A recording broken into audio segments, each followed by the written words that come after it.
Okay. Well, welcome to our second Employers in Virtual Residence for fall 2022. I want to welcome Nicole Dade from FGS Global. She is the Managing Director of Diversity, Equity, Inclusion, and Belonging. Nicole, is that correct? Did I get your full title? You got it. You got Okay. it. We've just added belonging within the past 6 months. So Okay. All right. I went to LinkedIn just to make sure. So Nicole also wears a few hats, and so she's also going to talk about recruitment at FGS Global. So over to you, Nicole. Can you tell me and tell those of us who are either on the recording and live, a little bit about you and what FGS Global does? Of course. So like Jackie said, my name is Nicole. I lead diversity, equity, inclusion, and belonging as one of my hats. But in addition to that, I deal with a lot of staffing within the government affairs team. I kind of manage the employee experience, kind of help figure out what our internship program looks like semester to semester. So I do a little bit of everything. And that's partially because I've been with the firm so long. I'm going on year 18. And, when I first started, it was 20 of us, and we've gone through a couple of mergers over the past couple of years. And so within the North American space, we're a little over 500 now, but as you can tell by the name, we are also global. So we've got offices now in the UK and in Germany and all throughout Asia and Dubai. And so we're all over the place. And then a little bit about what FGS does. So listen, we're a strategic communications firm. We do everything from corporate reputation and leadership management to crisis and issues management. We do government affairs and lobbying, specifically out of like DC. Lots of transactions and financial comms piece. So we do a little bit of everything, which is, I think, really great for people who are beginning their career, because you can come in and maybe you think you're interested in one piece, but the truth is there's a lot of overlap in our world. So it gives folks the experience to kind of get in a little bit everywhere. That's great. I remember you talking about you've been there 18 years, so you can really talk about everything that probably FGS Global does. I have grown up at the firm. Yes. So I know for a lot of our students who are joining on campus right now, we have the finance consulting, all the deadlines, and the employers are here. So for what you're looking for maybe a little bit about what are the roles you're looking for, internships, early professional, and anything about timelines or deadlines, anything that would be helpful for students who are with us today. Okay, so we're already into our fall semester with our internship. So anybody who's interested in an internship for the spring, which would be starting, second, third week in January, I would say get those applications in now. You can shoot them to me, or I can also put my colleague's email in the comment section, just so you guys have that on both of ours. And just send us your resume if you're interested. We can set up calls and conversations. Listen, it's great because in the spring and the fall, we like to work around our, intern schedules. We realize that folks have class, they can't do full time. But what we do like is for them to at least commit to 2 full days and a couple of other hours, on those other days, just so they can really be fully immersed in the work and actually have some ownership over some things. Because the truth is, our interns are coming in, we're not giving them busy work. We're not giving you, work just so you can say, oh, let me check this box. We are giving you work that our junior level staff are doing. So I think it's a really great opportunity. So yes, if you're interested. Now our summer is full-time, which is also awesome, because the summer program also enables folks to go through a program that we call the summer pitch program. And each summer we develop a pitch idea. We break the internship class into 2 groups, and they compete like 2 competing firms for an RFP. And I think the experience is invaluable. You get to go through the entire pitch process from start to finish, the researching, the developing the deck, the coming up with ideas, and working with the different divisions throughout the firm. And I think it's a really interesting and fun experience. Our interns have always loved it. That's awesome. Okay, so I have some follow-up questions as I'm feverishly writing as you're talking about your programs. For your interns, are you looking at only juniors and seniors? Would you consider sophomores or recent grads? So we prefer rising juniors and rising seniors. We just think at that point, you've probably already done an internship or two, and our internships are very writing intensive. And we think that our most successful interns have had a year of experience at least under them, So, and also, because I'm thinking for any of my seniors who are on the call, when jobs become available, and this is always a big question, is like, when should they start looking? I'm assuming not now, but usually that's the panic because there's also a lot of like early firm deadlines for certain industries. So real talk, when should they start applying? Yeah, so I think that's a really interesting question because oftentimes when I post for an associate level position, I'm getting, if I'm posting now, I've got students who are still in college and obviously aren't ready. We post when we're ready, but that's why I cannot encourage you to participate in the internship program more because we hire directly from the internship program whenever we can. So if you're in your seniors, like your last semester of your senior year, and you've done really well, or even like your first semester, we keep you in mind. We can keep those lines of communication open, and we can make that happen.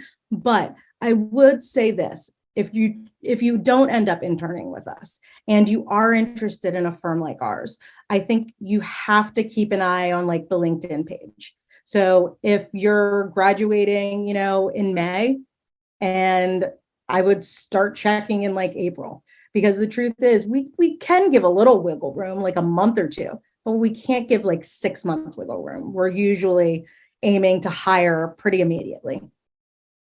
Thanks. That's super helpful because I know that like the feeling is I know students want a job at the end, and so other industries it's very much you apply now and then you wait, but for a lot of communications, it's on an as-needed basis. So thank you for clarifying.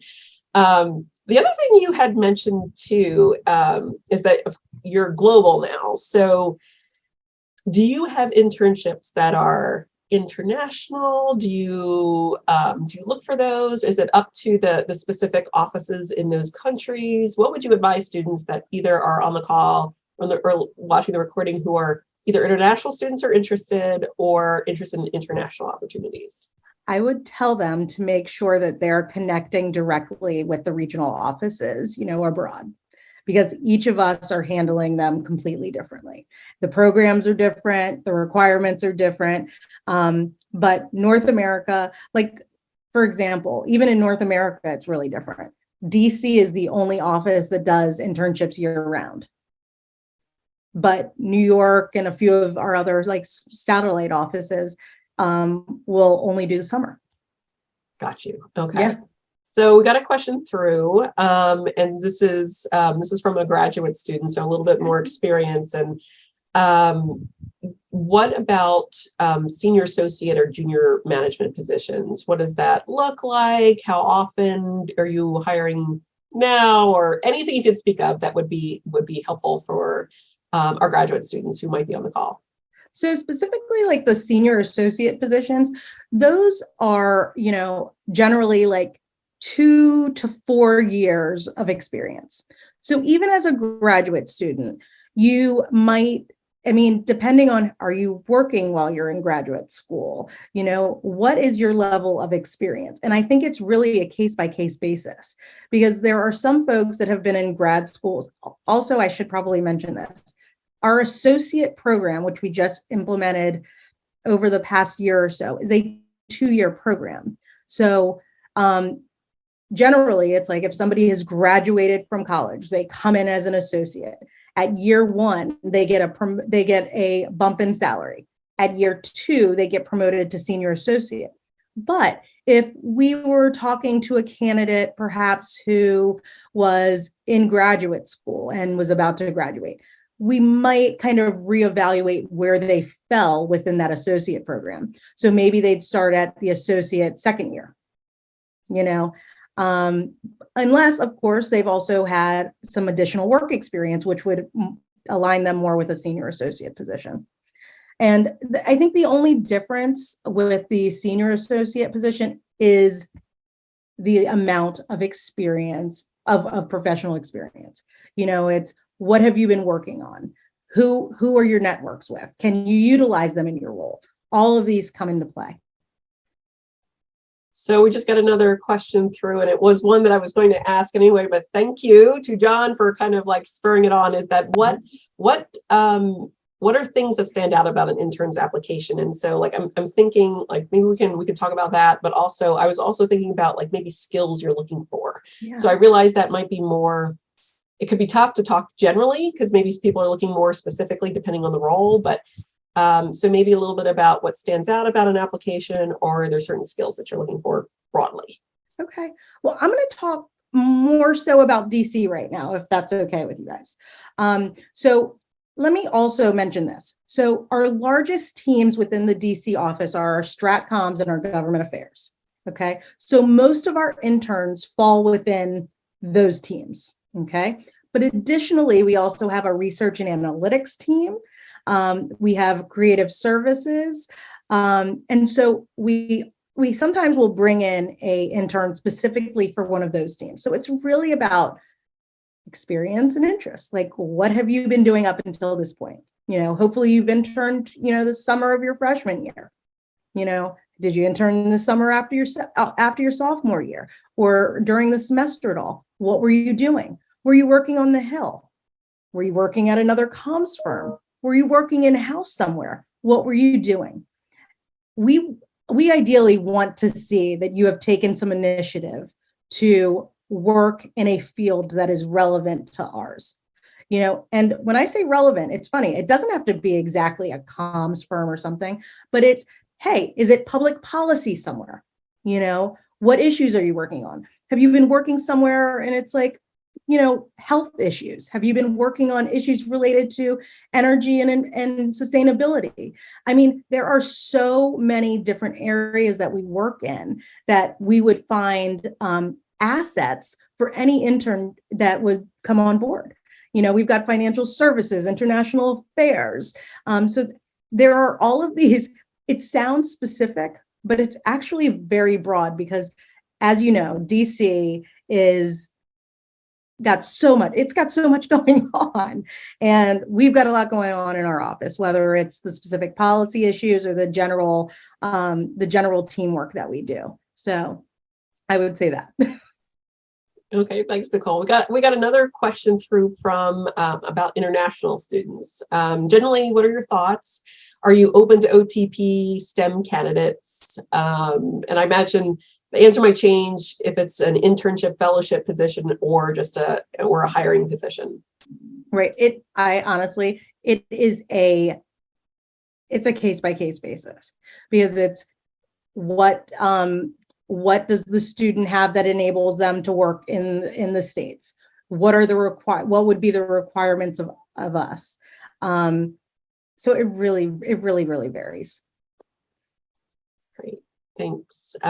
So, and I think that I've come to some of the end of like the bigger questions. So I want to make sure that the students who are joining us live are getting a chance to ask you some more specific questions. But I just wanted to kind of to end on like, what do you like best, having been there 18 years, about FGS Global?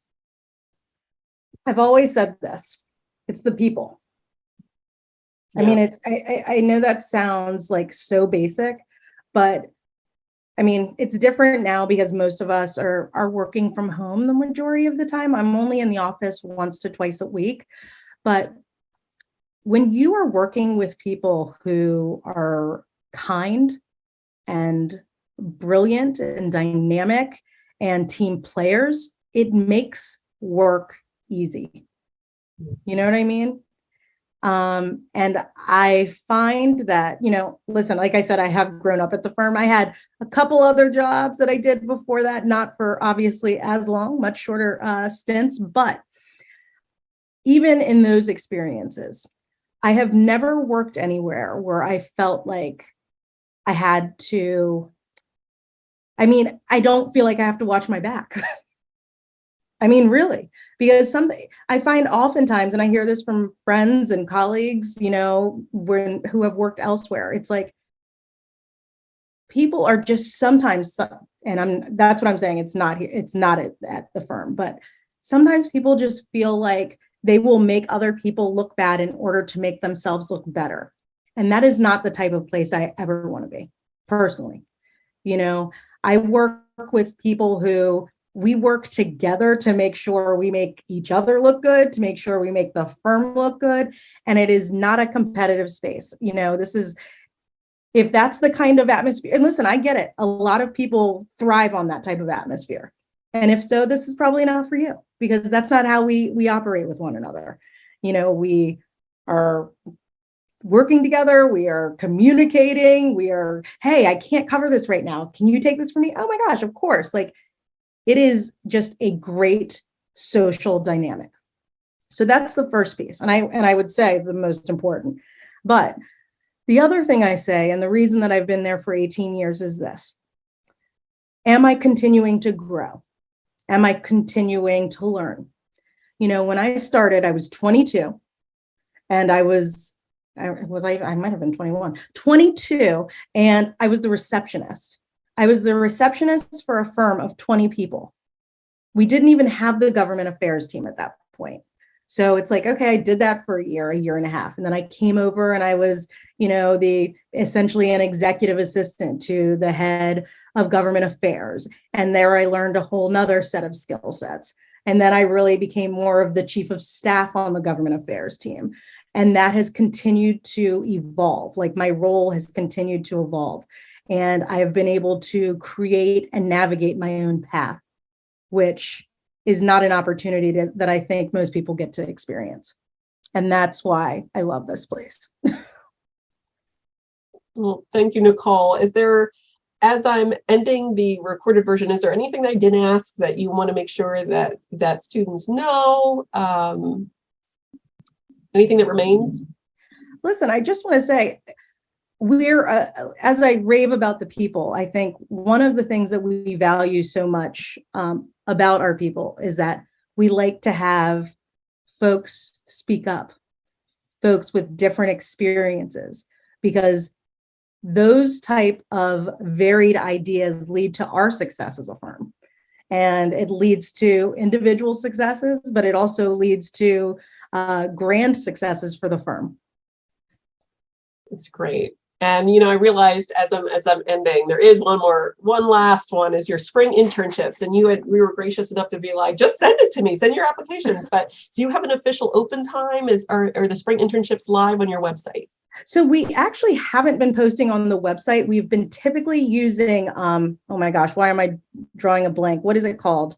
Was it Handshake? Are you thinking Handshake? Thank you. I was totally drawing a blank. So we usually post on Handshake, but again, I do not mind at all if anybody on this call is interested and wanted to just email Megan or myself and say, hi, I'm interested in the spring, semester internship or the summer or whatever, and we'd be happy to set up a time and talk.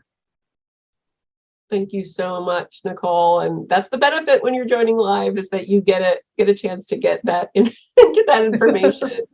So for those of you who are live, if you can hold on, and for those of you who are there, the recording, I hope you enjoyed the discussion. And I'm just going to end the recording now.